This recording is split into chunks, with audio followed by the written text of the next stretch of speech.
कब आईबू बेटवा के अपन श्रद्धा पुरैबू।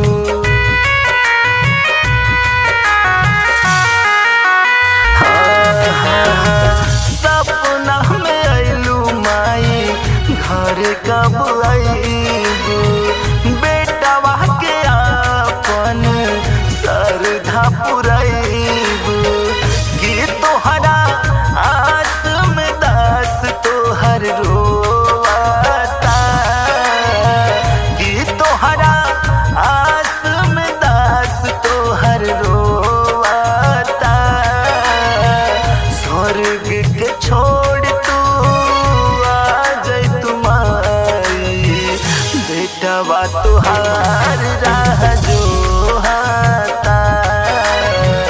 स्वर्ग के छोड़ तू आ जैतु माई बेटवा तुहार राह जोहता।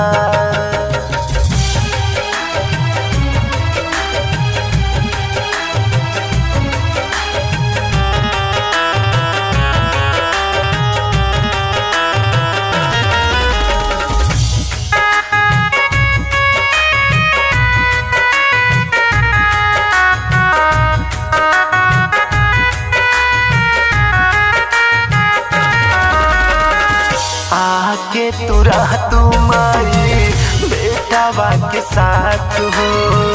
काहे ना तू बुझेलू दिल के जज्बात हो।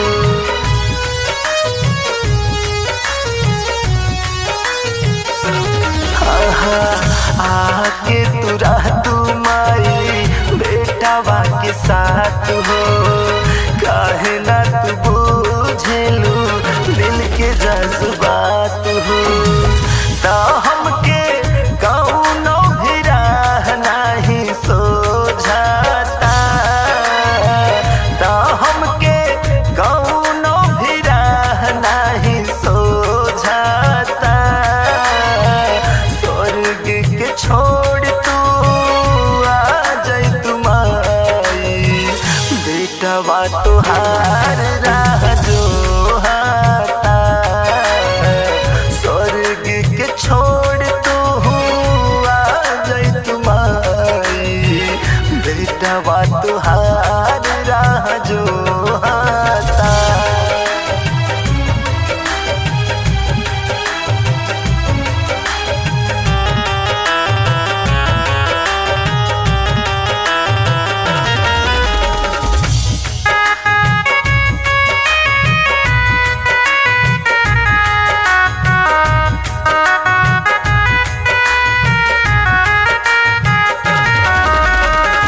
चौहान रविंदर के आ जैतु गाँव में गाई गाई गीतिया माँ तोह के बुलावे।